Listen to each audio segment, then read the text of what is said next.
The following is a special presentation of the PDF Sports Network.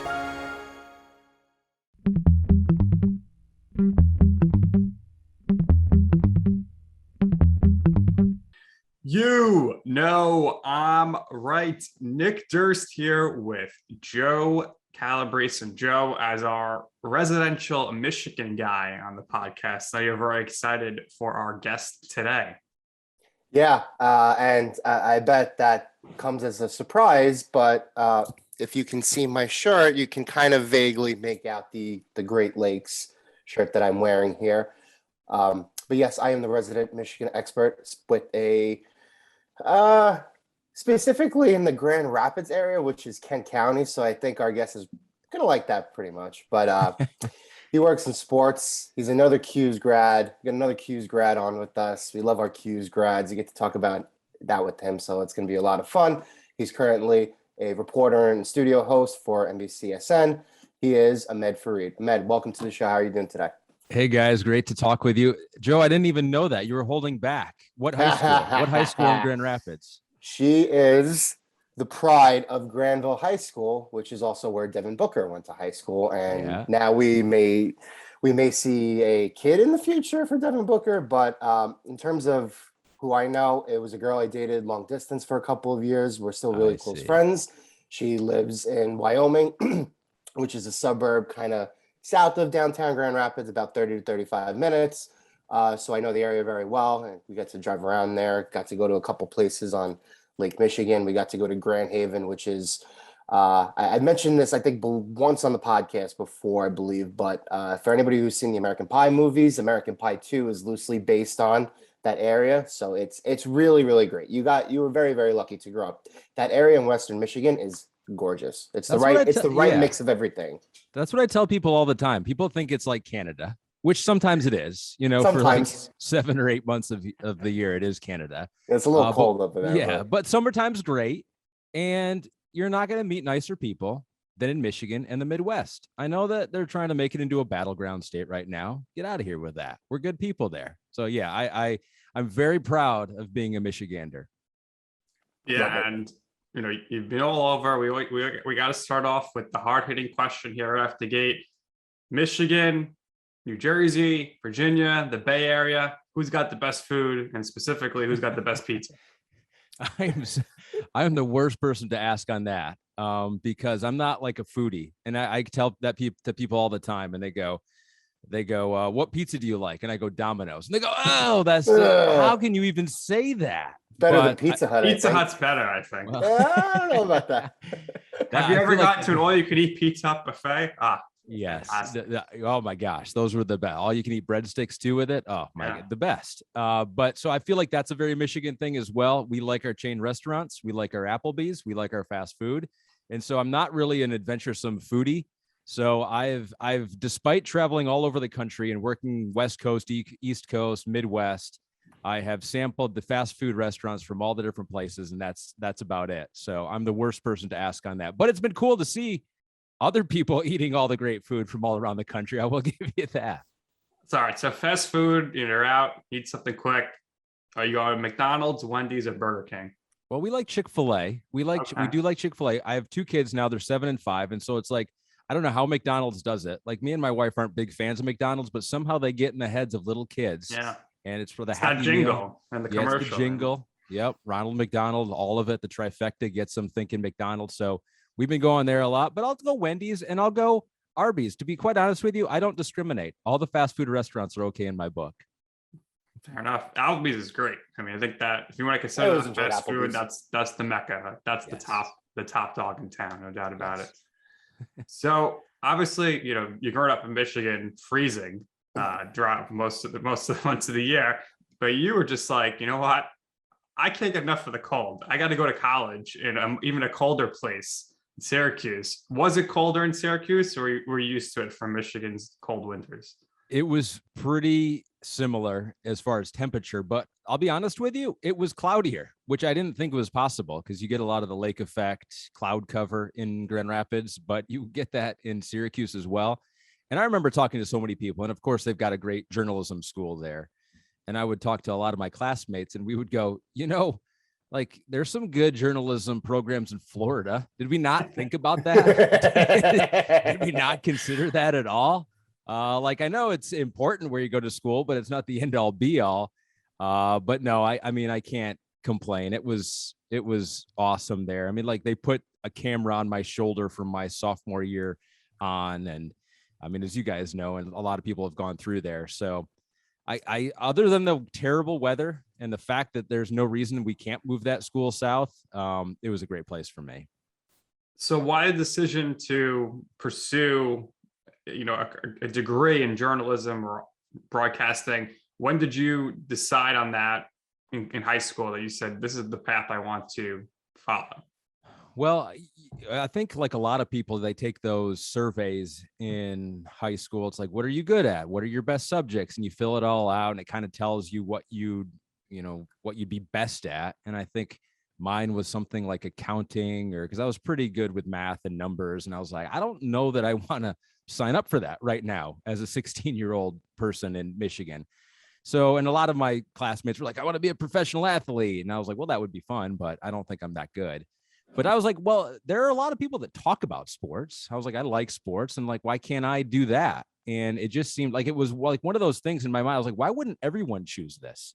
And so I just went for it. And my senior year, I started looking for schools and colleges that had good programs for journalism or broadcast journalism.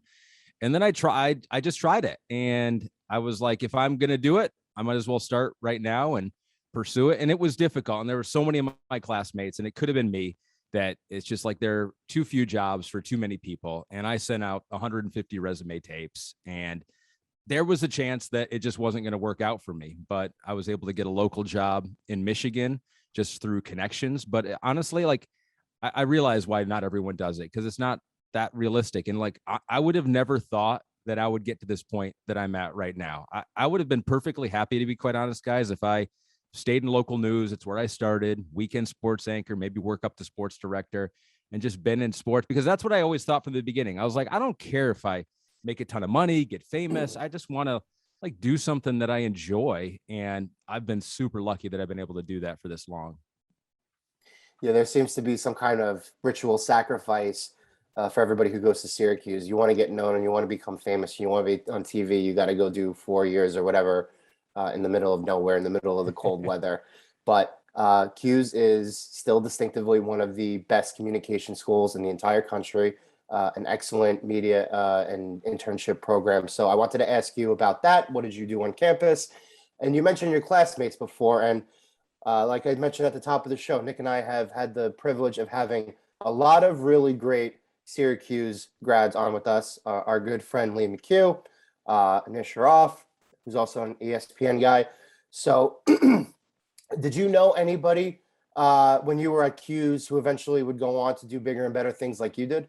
Yeah, I mean, I think there's so many that I forget a lot of them, because someone will come up to me like, didn't you go to school with him? And I was like, I don't think he was in my class. And then they'll go, yeah, he graduated the same year you did. I was like, oops. Okay. So I guess I did go to school with him.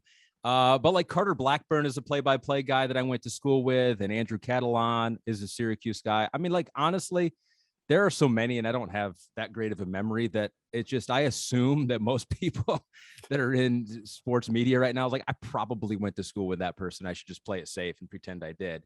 But there's like, it's twofold for Syracuse, right? They got great professors there. I had this Professor Nicholson, was an inspiration when I was there, and kept me going towards sports journalism, even when I was like, do I want to do sports journalism? Maybe news journalism? That seems more important. You got more gravitas. And he's like, no, stay in the toys section here. And so I did that. But there are so many like-minded individuals that you gravitate towards Syracuse because you are serious about doing this business.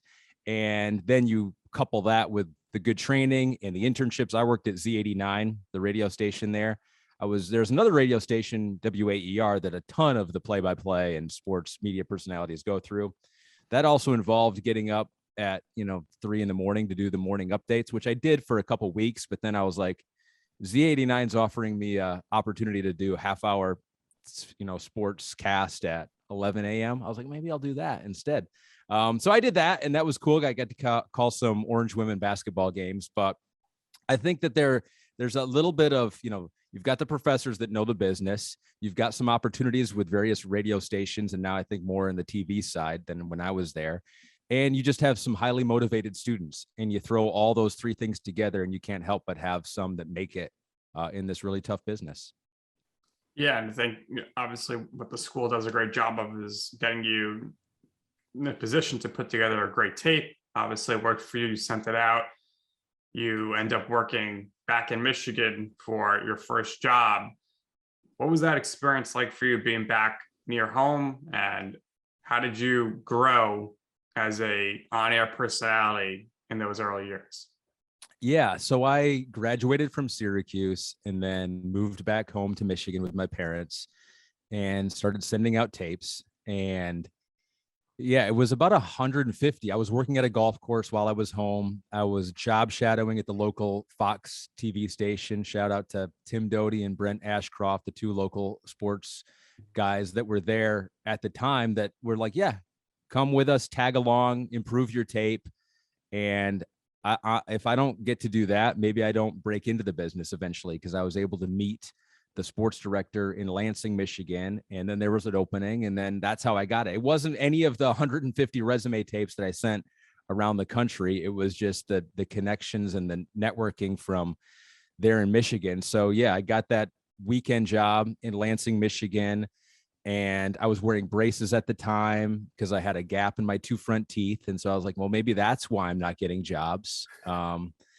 So I had braces, and so I'm wearing braces. I got my first job. I don't know what I'm doing. I'm awkward, and so you really do. It's funny. It's like you need a safe spot your first couple years. And I would argue you need a safe spot throughout your career too, because you are trying to learn your voice. You're trying to learn what your style is. And it's just repetition. It's just doing it a number of times, watching yourself back, hating what you see, and being like, I'm going to try to improve every day that I'm out there. And so that's basically what it was. It's like a warm environment where you're allowed to be yourself. And I think for me, early on for sure, but also when I went out to California and started working at the NBC Sports Bay Area, the regional network there for 6 years, that was really where I took another big step. And it was like, it was a kind of a California vibe. Don't take yourself or anything too seriously. And it was right there where I really kind of found my next voice and kind of the voice I have today. And we're talking, that's 5, 6, 7 years into my career. And so I think it's a evolution, honestly, guys. And I don't like the way I am now on the air. I think it'll probably be different than 10 years from now. So it probably never stops. You just keep developing and growing and turning into something new as you go. Yeah, and you could see the evolution of your career with each stop. Was it tough for you, being in Michigan, working on air, to push yourself to say, all right, I need to now leave, go somewhere else, because that's the best way for me to grow. I need to leave my comfort zone? I always wanted to go. I would not have chosen to take my first job in my home state. I wanted to go see the country. I was sending tapes to Bakersfield, California, Bemidji, Minnesota, Meridian, Mississippi, Tyler, Texas. I mean, these were all places I was like, I just want to see another part of the country. So I've always been highly motivated to go and travel. And I mean, my parents and my mom was a travel agent when I grew up. So we traveled a ton, and she was always like, go, even though I'm an only child, she was like, go experience the world, go experience the country. And so that support made it easier for me. And so, yeah, no, when I was done with my 2 years in Michigan, I just started sending resume tapes again and found a job in Norfolk, Virginia, at another local TV station there for 5 or 6 years or however many years it was, and experienced it there. But I'll be honest with you guys, in Virginia, once I got there and I met my wife there, I would have stayed there for the rest of my life. I liked it there that much. And I liked the beach, and I liked just the way of life. I would have stayed there my entire career. I was very comfortable, but I had an agent at that time, and he started sending resume tapes all around. And then one got to MLB Network, and an audition later, I was up there and trying out, and I got that job. But It's like people are like, you got to always be highly motivated in this business. If you're not looking for the next job while you have your current job, you're not going to make it. And for me, I think it's almost the opposite. I think you got to take each job as like, if I stayed here the rest of my life, would I be happy? And so it's like, make it that job, make it the job where I could retire here. And it just so happened for me that I haven't been able to quite do that yet, but I look at each job that way. It's an interesting nugget that you would have stayed there. I don't think a lot of people would admit something like that, but luckily you did have an agent. And one of the more popular questions that Nick and I like to ask our guests when we have them on here is the agent question. And so for the most part, it's close to 50-50. I would say a majority of the people we do have on have representation in some way. And a lot of people feel like a person such as an agent in that position helps them. So how did you land your agent, and what are the biggest benefits you think from having somebody in that position of representation for you? Sure. So when I was in Virginia Beach, and I think it was my first year there, or second year there, 2007, I got an email from Ben Stauber, who's now over at CBS and runs the talent division over there at CBS Sports. He was an agent at the time for IMG, and he was responsible for finding new up and coming younger talent. And so he emailed me and wondered if I would be interested in hooking up. And the deal at that time was I didn't pay him anything until I got the next job. And so for me, it was like a no-brainer. I was like, yeah, okay, let's do it. Let's work together. And it wasn't really too much of a risk for him either. I don't think. I wasn't like I was taking up a ton of his time. I'm not the type that's emailing my agent every other day. Not that there's anything wrong with that. I'm just kind of low maintenance. As I told you guys, I would have stayed in Virginia for my whole career. So I think it worked out for both of us. But about 3 years later, he just got me an interview with MLB Network, and it took off from there. He ended up leaving. I'm now with Sharon Chang, who's with WME, and she has been awesome with me. We just have a really good relationship. I think it's different for everyone, obviously, with the agent question. I think if you have to pay up front, that's a tougher sell. I think you want to have incentives lined up where you're both kind of looking for that big gig, and it benefits you both. But I'm not a great networker. I just really am not. I just don't enjoy it. I don't enjoy, and some people really do. And so for those people, I say, don't get an agent. If you really enjoy, and if you want to be the one in control and calling up people, and if you're hard on your agent that they're not doing that enough, I was like, then you should just do it yourself. Because if you have that skill, I think you don't need to pay the 10% or whatever, 5% or 6%, whatever you're paying. But for me, I don't enjoy that. And I've been lucky enough to be working with WME, and they're so good with it and so connected, and they know way more people than I do. I look at it as I would not be where I am without them. And so I will have, I believe, an agent for my entire career, just because I feel like in this business, it's so up and down, and it's so, you never know what's going to happen in 1, 5, 10 years from now, that it's nice to have someone in your corner, excuse me.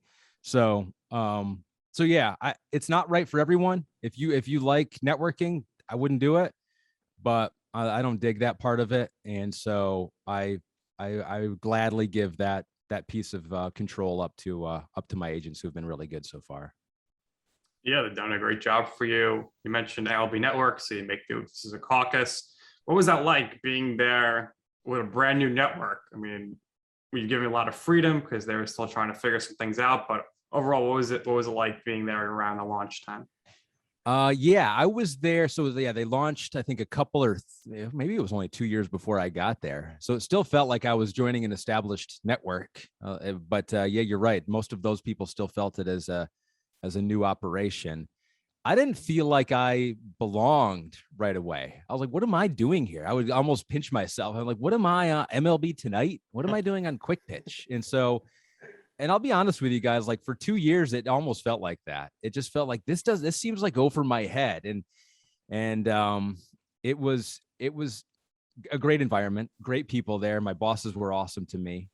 Coworkers were great. I loved working with all those guys. I still text with Dan Plesac and Bill Ripken and Harold every once in a while. And Greg Amsinger is one of the best, most talented hosts, I think, that is out there right now. So it was great being there. But it was only 2 years for me. And part of it was coming from local TV, I really enjoy that connection with a specific audience.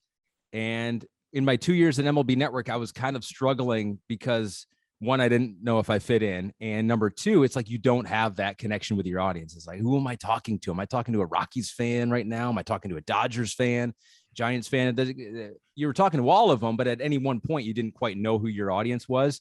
And so at that point, I told my agent, Sharon, at the time, I was like, I kind of dig local. I kind of dig regional. Can we do that again? And she was, yeah. I mean, she didn't try to say, no, Ahmed, this is national is where you need to be right now and forever. She goes, all right, let's go look for some other opportunities out there. But, I don't think I'm able to do that as well at the Bay Area if I don't have those 2 years at MLB Network. And it's like, I think everyone needs that, where it's like, you feel like you're drowning to really make that next step. Yeah, you make the move to the Bay Area and you bring along with you 4 championships. So you get 3 with the Warriors, the 1 with the Giants, and they haven't won a title since. It's looking pretty good for the Warriors this season, perhaps. But how much more fun and easier was it for your job to be covering championship teams? It was, you're right, because I first got there, and right when I got there, within a month, I was at the Super Bowl with the 49ers, with Harbaugh when they were taking on the Ravens. And I know there are some people in the building that were like, how come he gets to go right away to the Super Bowl? And I was like, yeah, why do I get to go? But they put me in a spot right away where they were like, all right, you're going to be the guy. And it is so much easier when you have teams that are successful, especially on the West Coast, as I found out. I think it's probably the case anywhere, but especially on the West Coast, where if the teams are bad, it's more apathy rather than anger that kicks in.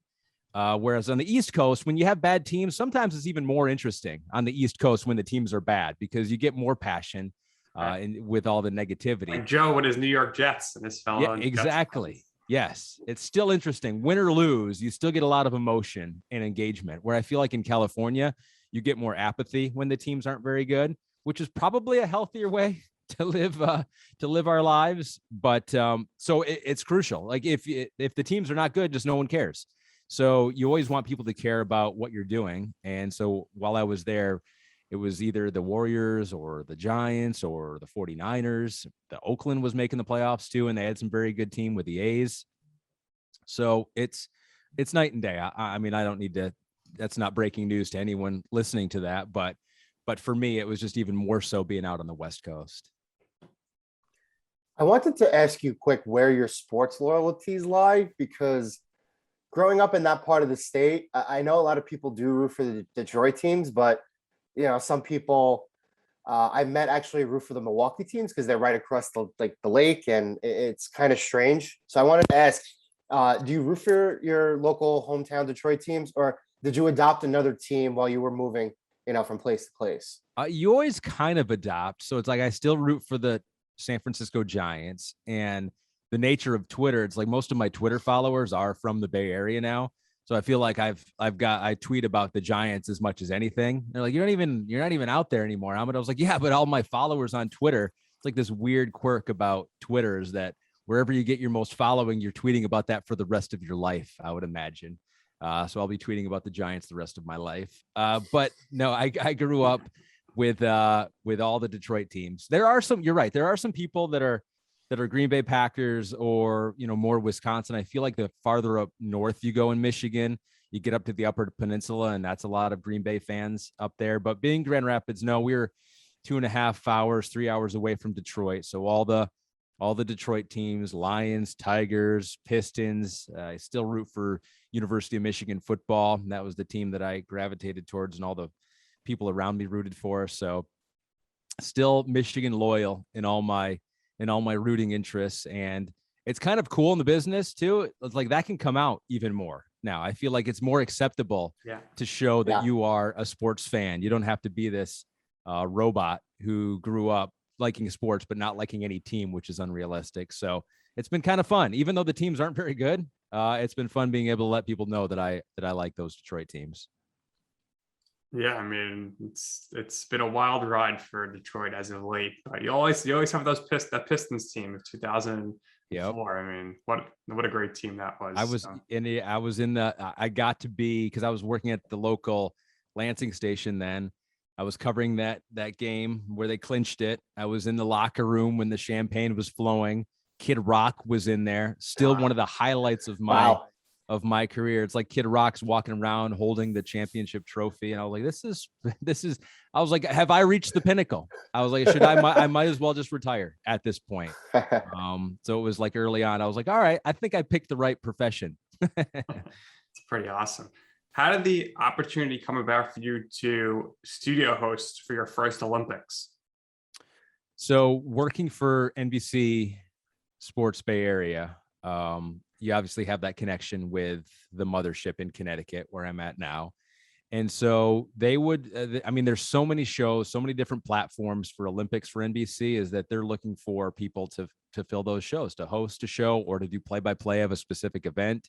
And so they just called up my boss in the Bay Area in 2016, and they asked if they could steal me for 3.5 weeks.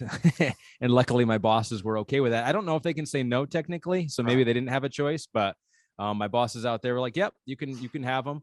And so, yeah, that was, I went out to Connecticut, stayed in a hotel for 3.5 weeks and hosted on USA Network, the daytime for the Rio Olympics. And it was kind of an audition, I think, probably for future gigs.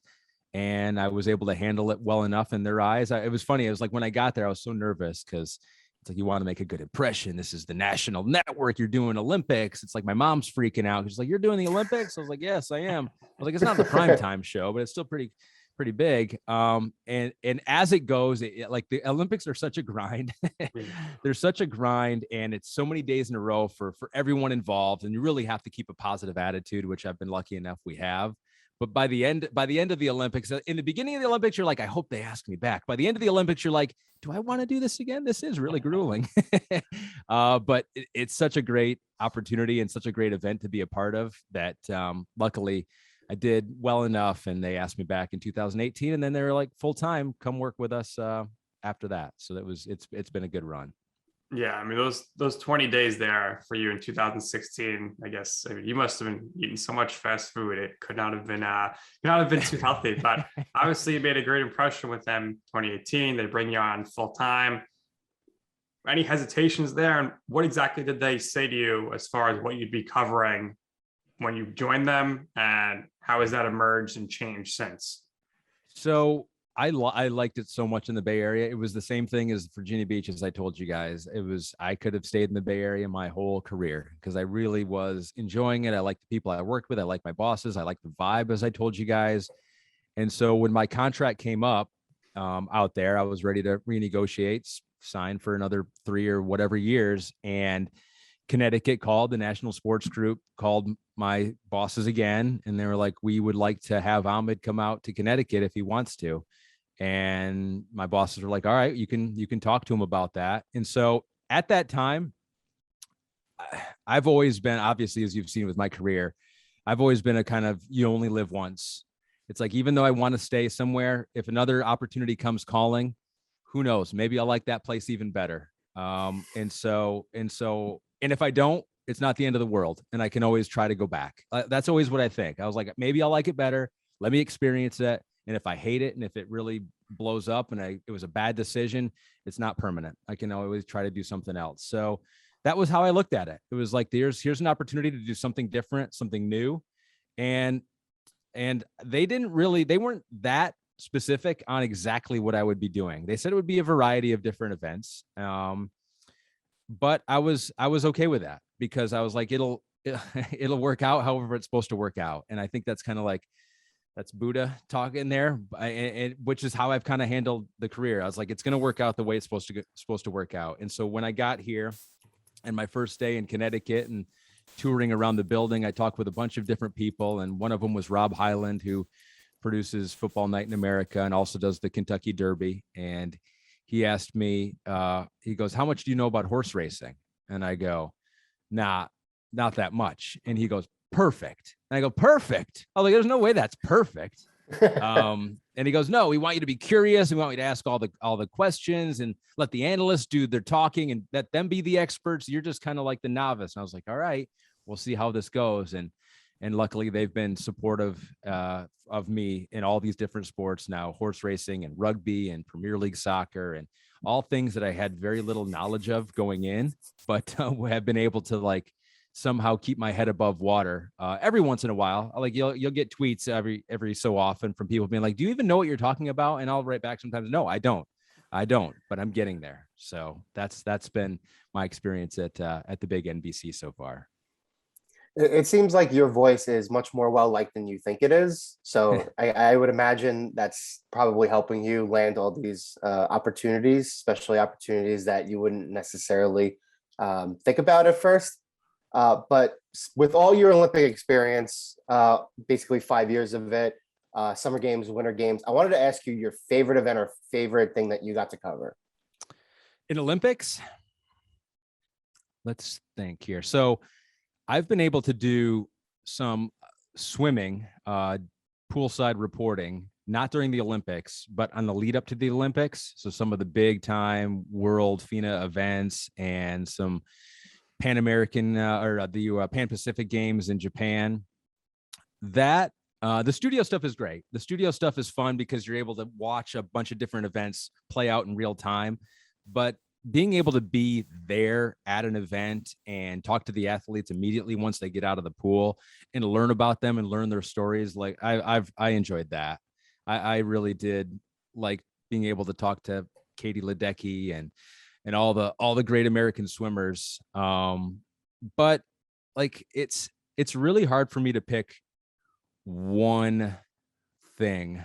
I've enjoyed all my Olympics so far, and there have been 3 of them. I've enjoyed them because it is such a process and it is so difficult that when you get done with 21 days with a group of people who have all worked 21 days with you, you have this uncommon bond with them. Like I still keep in touch with producers and technical people that I've been working with on previous Olympics, because you feel like you've really done something together that not a lot of other people will do, or maybe even can do, with the attitude of yes, we did it and we enjoyed the whole process. So it's kind of a roundabout answer, and it doesn't really answer your question, but I think just the idea of like completing the process has been really rewarding for me and a lot of people I've worked with. Yeah, certainly a lot of talented people who work on the Olympics, especially behind the scenes, but on the air as well, taking people from all different walks of broadcasting and mixing them and mingling them, and you all do a great job. And of course, we're looking forward to the next games here coming up real soon. So can't wait to check you out there. And of course, now with Peacock, there's nonstop shows. So looking forward to that. Wanted to touch on, of course, the only thing we haven't touched on yet, which is your podcast with Chris Sims, Unbuttoned. We were talking about it a little bit before we started the recording, but it's a really great show. And, wanted to hear your thoughts when you first started with Chris, how you guys kind of formed your chemistry, because he could be a bit quirky, as I know working on him personally, but he's really smart. He was all over Josh Allen and Patrick Mahomes years ago. He knew they were going to be great. He's a good evaluator of talent, but how was it, being able to develop that chemistry with him? We really did it on the podcast for the most part, because Chris is so busy doing Pro Football Talk with Mike Florio and all the other different things that he does, Football Night in America every Sunday. So he's super busy. And as I told you, I've been working on a bunch of different properties with NBC too. So I'm doing all those things. And so we really did develop the chemistry with the show. And he would say that year 1 in, he's like, we haven't even really hung out outside the show. And I was like, that's a great call. We need to change that. And then the pandemic hits and you're not allowed to. Yeah. You get yelled at for doing that. So we have grown our relationship almost exclusively on the podcast. And here recently, I've been able to do some stuff on Peacock with him, the Sunday Night Football final show that comes on after Sunday Night Football, the highlight show. I've done that 3 times with him now. And we've been able to hang out a little bit more outside of work. So now finally it's starting to grow off air. But Chris is just so natural, and he has a way of talking on the microphone that indicates that he's talking with the people and not at people, which I think as we go through different phases in media, I think we're at the phase now where it's just like, if you're talking at your audience, you're behind. This is the time where the audience is smarter than ever. I think the audience oftentimes will know as much, if not more, than you about a specific team or a player or a history of something. And so Chris does a really good job of giving his opinion, changing his opinion if it's not proven to be correct, and also not talking down to the audience, and doing it all while making fun of himself and being self-deprecating and not taking himself too seriously. So it's like, I have so much respect for Chris because he does the work. He studies, he knows every player from every team. It seems like he's got an incredible memory, and he's willing to have strong opinions and then change those strong opinions. So it's like, I look up to Chris a lot.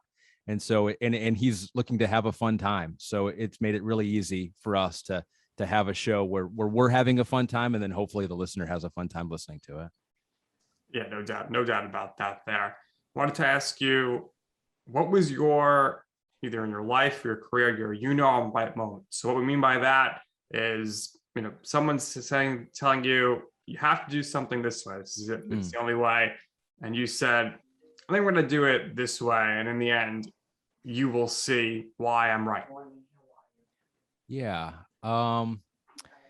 I think it's probably not one person who said you need to do it this way, but kind of like a feeling from most in the business is like, you need to be the authority. You need to be the one, because if you don't do that, why are people going to listen to you? And my vibe, which developed in California and I still think is here to this day, is that I don't think I have to be. I think I can be curious, and I think I can say, I don't know. And I think I can just be kind of like vibe control, if you will, guys. I don't think I need to be the teacher. I think I can just be the one that moderates a good vibe between the analysts and the panelists and people I'm interviewing.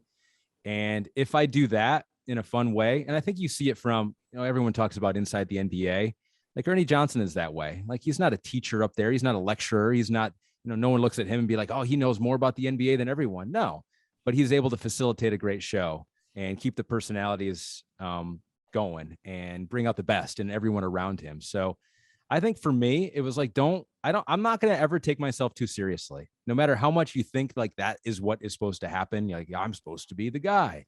Mm-hmm. I'm never going to do that. And if some people don't respect that and think, oh, this guy doesn't know what he's talking about, then so be it. But I'm just going to be me.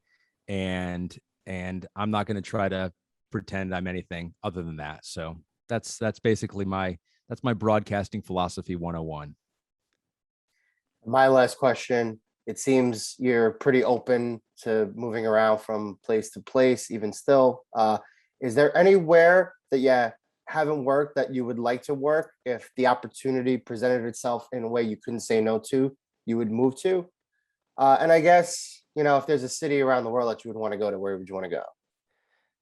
Yeah, I've got, I'm getting to that point now where I've got a 7-year-old and a 5-year-old, and it's like, ooh, are we still going to move around?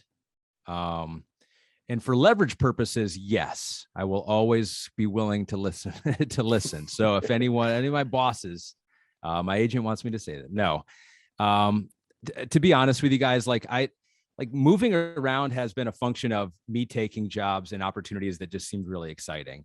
It wasn't ever, and I feel like this is so lucky, and not many people can say this. It's like, I haven't had to seek out those opportunities. I've just been willing to jump feet first into any new opportunity, any place that wanted me and thought I could help them.